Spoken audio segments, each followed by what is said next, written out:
How did I give birth to a child that isn't mine? I was grocery shopping with my daughter when her pediatrician called me. Your daughter's blood work came back. We need to discuss immediately.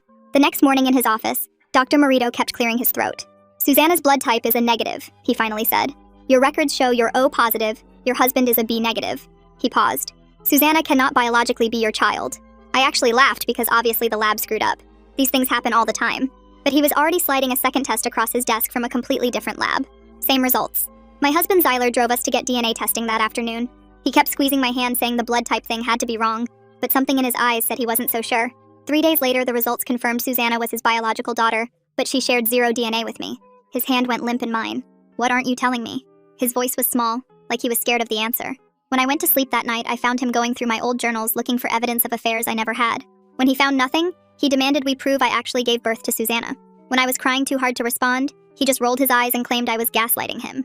But a few days later, the hospital pulled our delivery footage. There I was, 5 years ago, pushing out this exact baby while Zyler cut the cord. But the administrator kept saying, this doesn't change the DNA results. Like I was too stupid to understand science. Zyler accused me of secretly using donor eggs.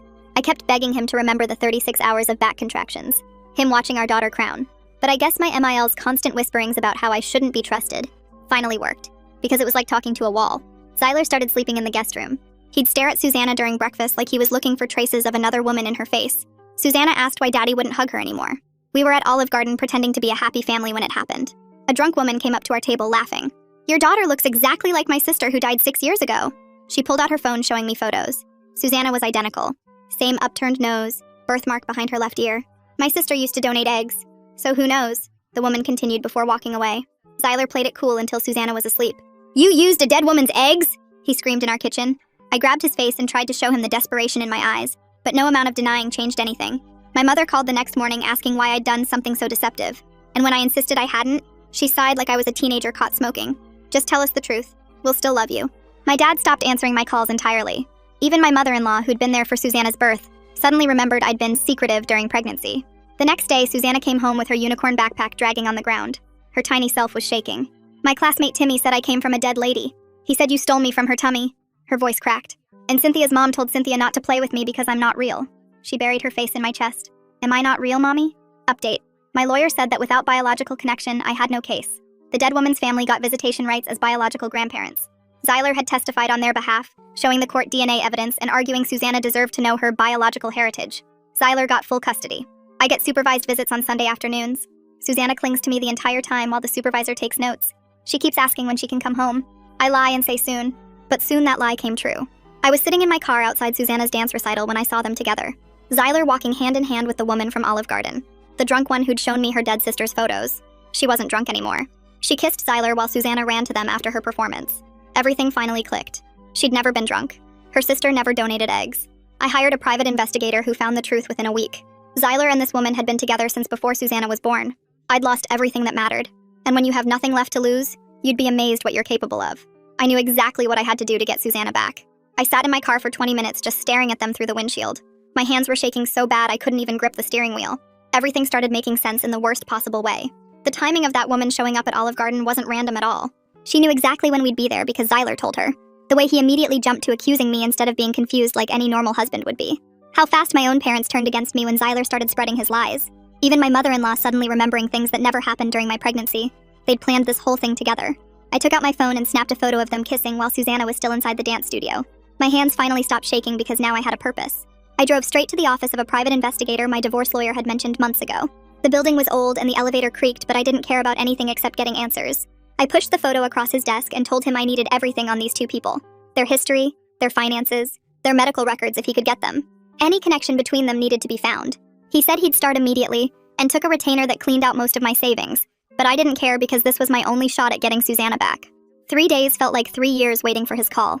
When my phone finally rang, I was in the middle of making dinner and dropped the entire pot of pasta on the floor. His voice was serious when he told me to sit down. The phone records he'd pulled showed Zyler and this woman, Rebecca was her real name, had been calling and texting each other for over 7 years.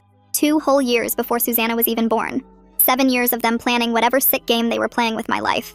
I met him at his office the next morning, and he spread out credit card statements across his desk. My stomach turned as I read through them. Regular payments to a fertility clinic starting 8 months before I got pregnant. All from a personal account in Zyler's name that I never even knew existed. Thousands of dollars going to this clinic while he was telling me we should just keep trying naturally.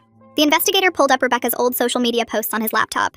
There were posts about her sister dying 6 years ago, just like she'd said at the restaurant.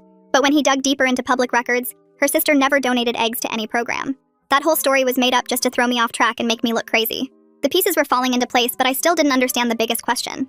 If they used someone else's eggs at that fertility clinic, how did they get them into me without me knowing? The thought hit me so hard I barely made it to the bathroom before throwing up. I spent the rest of that night on the bathroom floor, sick from realizing what they must have done to me. The investigator called the next day with another bombshell. Rebecca worked as a nurse at the same hospital where I delivered Susanna. She'd had access to all my medical records during my entire pregnancy. She could see every appointment, every test result, every single detail about my body and my baby. She was there the whole time, watching and waiting and making sure their plan worked. That's when I remembered something that hadn't seemed important at the time. When we were trying to get pregnant, Zyler kept pushing for us to see a specific fertility doctor for a consultation. We'd only been trying for 6 months and I thought it was way too soon to worry, but he insisted. He said he just wanted to be proactive and make sure everything was okay. He even made the appointment himself and drove me there. I thought he was being sweet and supportive. The investigator went back to that fertility clinic and somehow got copies of their records. What he found made my blood run cold. Zyler had signed consent forms for IVF procedures at that clinic. My signature was on the documents too, but the second I saw them, I knew it wasn't my handwriting. Someone had forged my name on papers agreeing to procedures I never knew about. The investigator suggested I hire a handwriting expert to prove the signatures were fake. I found one through my lawyer and paid another chunk of my dwindling savings for a rush analysis. The expert spent 2 days comparing the forged signatures to samples of my real handwriting from checks and documents.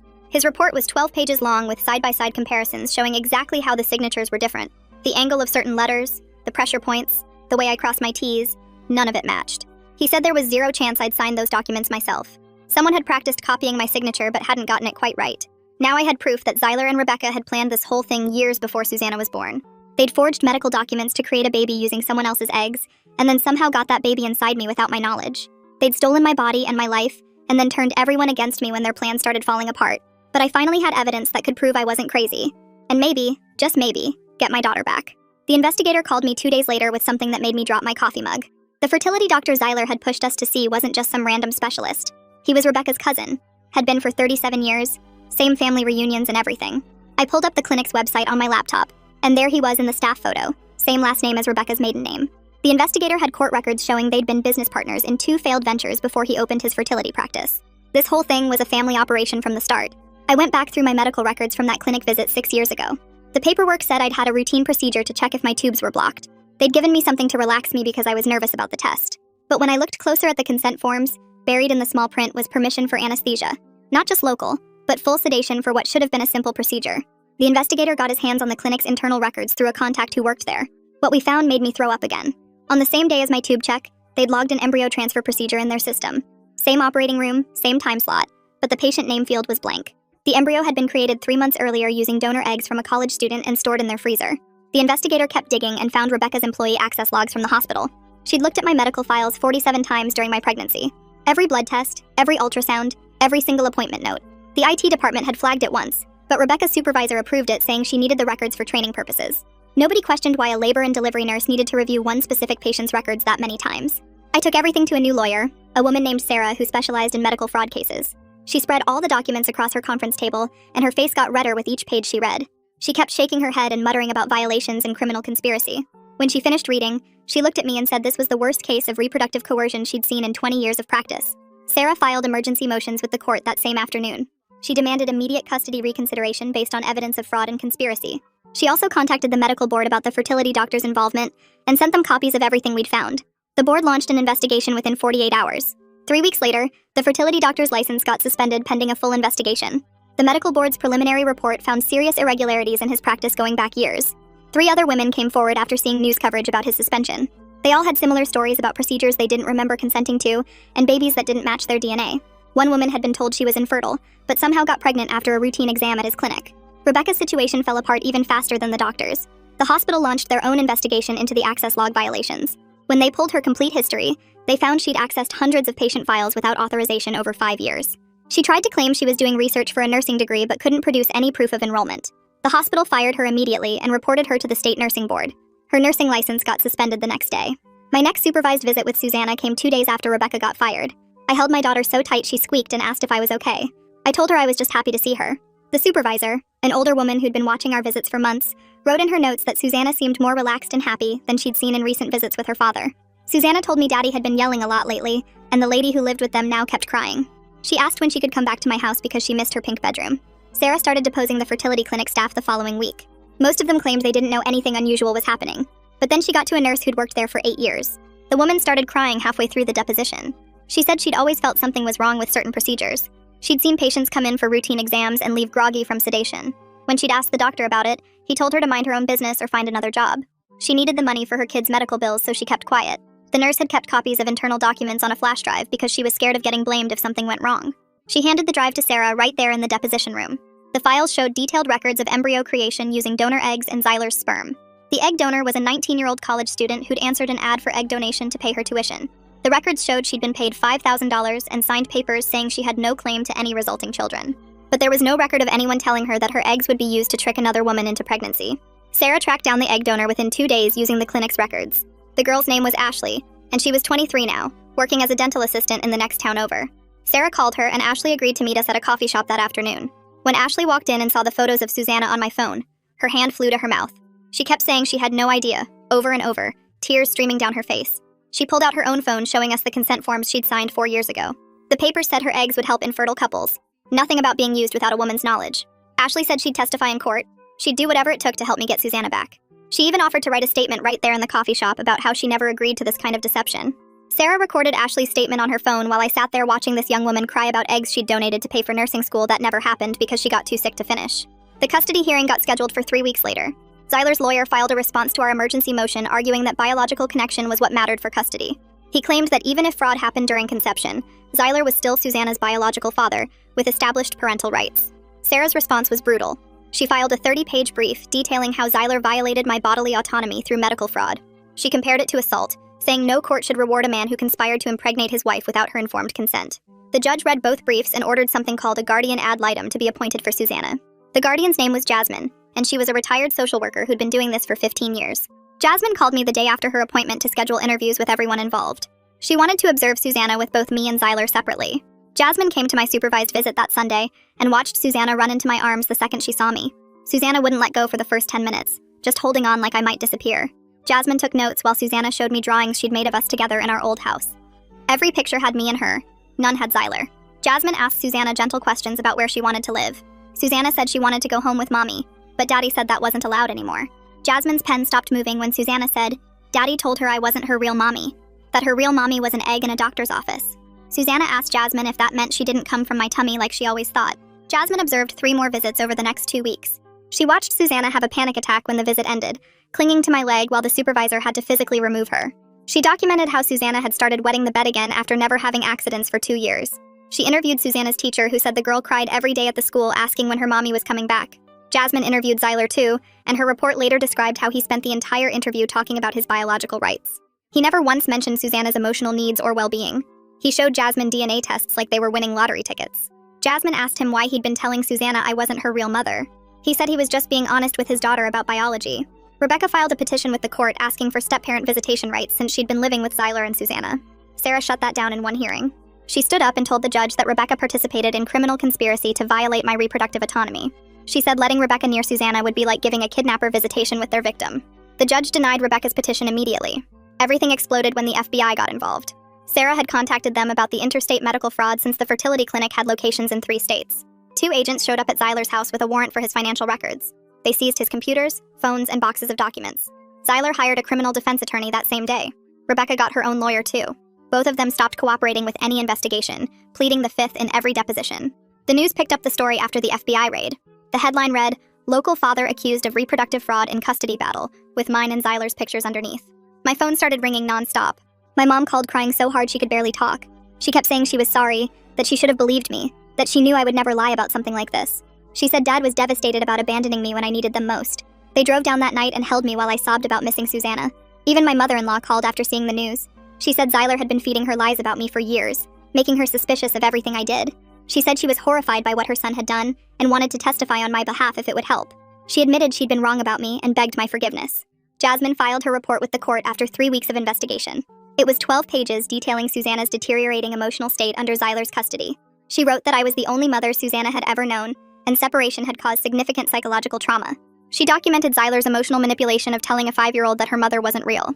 Jasmine recommended immediate custody reversal with supervised visitation for Zyler. She said Susanna needed therapeutic reunification with her primary attachment figure, which was me. The emergency custody hearing happened 2 weeks later in the same courtroom where I'd lost everything just months before. Zyler sat at the other table with his lawyer, a thin man in a gray suit who kept shuffling papers and whispering in Zyler's ear. Sarah stood up first and presented Jasmine's report to the judge, page by page, highlighting every instance of psychological harm Susanna had suffered. The judge read through it slowly, his eyebrows rising higher with each page. Zyler's lawyer jumped up and started pacing in front of the judge's bench. He pulled out a folder thick with papers and waved it around, claiming I was emotionally unstable from the whole ordeal. He said the stress had made me unfit to parent. He showed printouts of my social media where I'd posted about missing Susanna. He called it obsessive behavior. Sarah stood up so fast her chair scraped against the floor. She handed the judge my work evaluations from the past 6 months showing perfect attendance and excellent performance reviews. She showed him letters from my neighbors saying I was always calm and collected even during supervised visits. She presented receipts showing I'd maintained Susanna's bedroom exactly as she'd left it, buying new clothes in bigger sizes for when she came home. The judge looked at Zyler's lawyer and shook his head. After 40 minutes of arguments, the judge banged his gavel. He said the evidence was clear that Susanna belonged with her mother. He granted me immediate temporary full custody while the criminal case moved forward. Zyler would get supervised visits every other Saturday for 2 hours. Rebecca was banned from any contact with Susanna at all. Zyler's face went white and he grabbed his lawyer's arm, but the man just shook his head. I had to grip the table to keep from falling over. Sarah squeezed my shoulder and whispered that we needed to go get Susanna right now. The judge signed the order and handed it to the bailiff. 2 police officers met us outside the courthouse to escort us to Zyler's house. The drive took 20 minutes but felt like hours. My hands shook so bad I had to sit on them. When we pulled up to the house I'd once called home, one officer walked to the door while the other stayed with me. Zyler answered and the officer showed him the court order. I could see him arguing, but the officer just stood there waiting. Then I saw her. Susanna came running out the door in her purple dress, the one with unicorns on it. She saw me getting out of the car and screamed, "Mommy!" so loud the whole neighborhood probably heard. She ran straight into my arms and wrapped her little legs around my waist. She was crying and saying "Mommy" over and over into my neck. Her whole body shook against mine. I held her so tight I worried I might hurt her, but she just squeezed back harder. The officers had to help us into the car because neither of us would let go. Susanna sat in my lap the whole ride to my apartment, even though she was supposed to be in her car seat. The officers didn't say anything about it. When we got home, Susanna wouldn't let me put her down. I carried her inside and she looked around at everything like she was memorizing it. She kept touching my face like she was making sure I was real. That night she refused to sleep in her own bed. She climbed into mine and pressed herself against me, her little hand gripping my shirt. Every hour or so she'd wake up with a gasp and pat my arm. I'd whisper that I was still there and wasn't going anywhere. She'd nod and close her eyes but keep her hand on me. Around 3 in the morning she woke up crying from a nightmare. I rubbed her back and promised her 100 times that she was never leaving me again. She made me pinky promise. Then she made me double pinky promise. By morning we'd probably promised each other 500 times. When the sun came up, I asked her what she wanted for breakfast. She said chocolate chip pancakes, the way I always made them with extra chips hidden in the middle. I carried her to the kitchen on my hip, even though she was getting too big for that. She watched me mix the batter and measure the chips. When I flipped the first pancake, she clapped like it was magic. We ate at the little table by the window, and she started to look more like herself. Her eyes weren't as scared. She took a big bite and chocolate got all over her chin. Then she looked at me with those serious eyes kids get sometimes. "Mommy, is the bad stuff over?" she asked. I wiped her chin with a napkin and told her yes, we were safe now. She nodded and went back to her pancakes, but kept one hand reaching across the table to hold mine. 3 days later, Sarah called while Susanna was coloring at the coffee table. She said Zyler and Rebecca had been indicted by a federal grand jury. The charges included conspiracy to commit fraud, reproductive coercion, assault, and a bunch of other things I didn't fully understand. She said they were facing serious prison time if convicted. She said the FBI had enough evidence to bury them. I thanked her and hung up. Susanna looked up from her coloring book and asked who was on the phone. I told her it was just the lawyer with some grown-up stuff. She went back to coloring her butterfly. A week later, I got a call from the egg donor whose eggs they'd stolen. She was filing her own civil lawsuit against the clinic and everyone involved. She wanted to make sure this could never happen to another woman. She asked if I'd support her case, and I said absolutely. She said she'd been violated too and wanted justice for both of us. I started taking Susanna to see a therapist the next week. The woman specialized in children who'd been through trauma. Susanna liked her because she had toys in her office and let Susanna play while they talked. After the 3rd session, the therapist told me Susanna was resilient but would need time.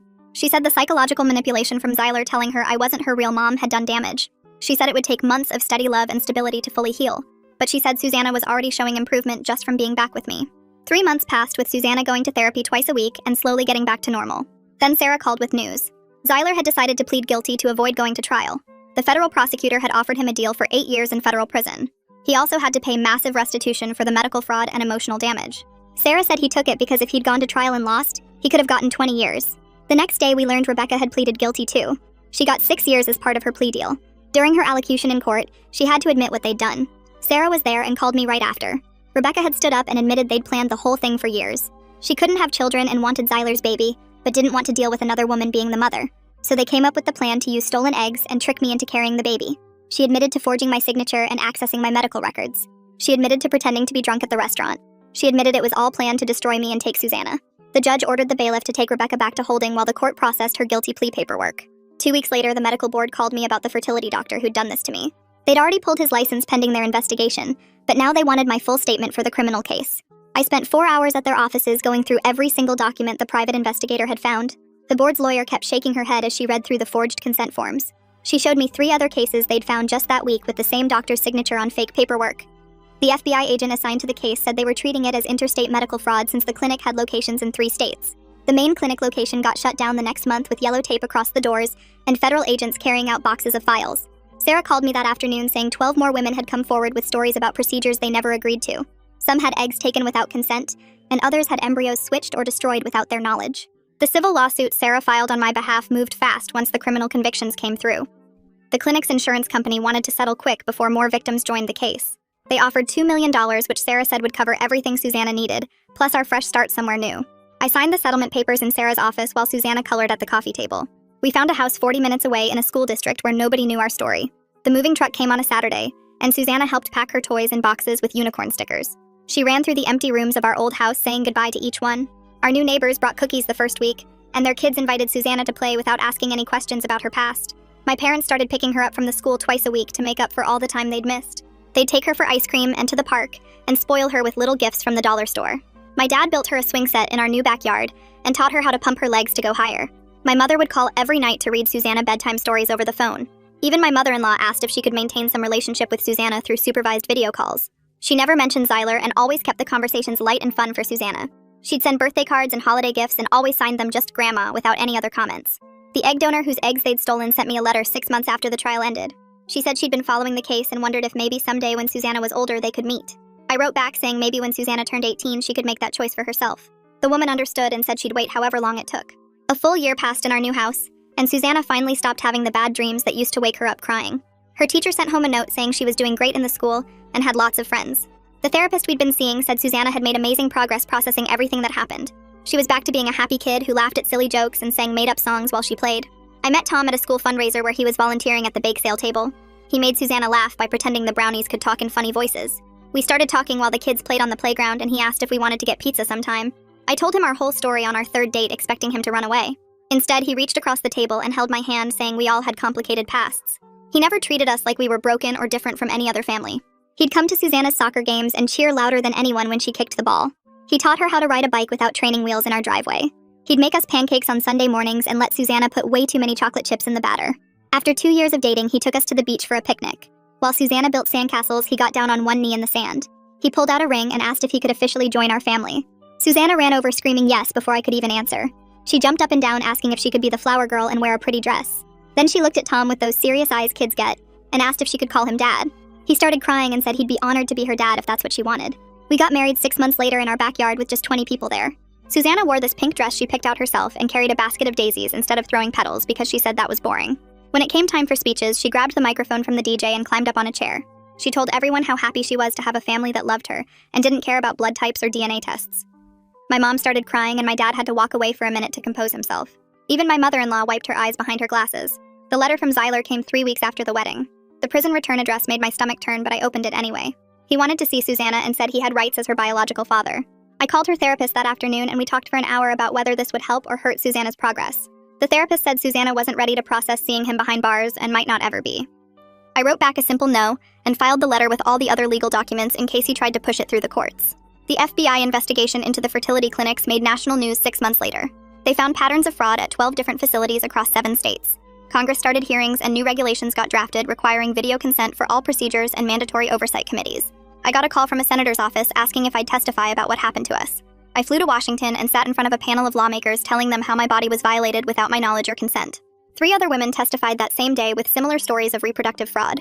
The coverage led to dozens of victims reaching out to me through social media and email. We started a private Facebook group that grew to over 200 members in the first month. We decided to meet in person and rented a church basement for our first gathering. 15 women showed up, and we spent 3 hours sharing our stories and crying together. We meet every month now, and sometimes the lawyers who helped us come to answer questions. Tom filed the adoption papers on Susanna's 7th birthday as her present. She'd been asking when he could officially be her dad, and the judge made it happen within 2 months. The courtroom was packed with our friends and family, and when the judge signed the papers, Susanna jumped into Tom's arms. She said he was the dad she always deserved, and everyone in the courtroom started clapping. 5 years passed faster than I expected. Susanna turned 10 and joined the soccer team and started learning piano. She knew her story in basic terms that her therapist helped us explain in age-appropriate ways. She understood that being loved was what made a real family, and that DNA didn't matter. Sometimes at night when I couldn't sleep, I'd think about Zyler in his prison cell. But mostly I didn't think about him at all anymore. He stole years from us, but he couldn't steal our future. Susanna was thriving, and that was all that mattered. The years kept moving, and suddenly Susanna was 16.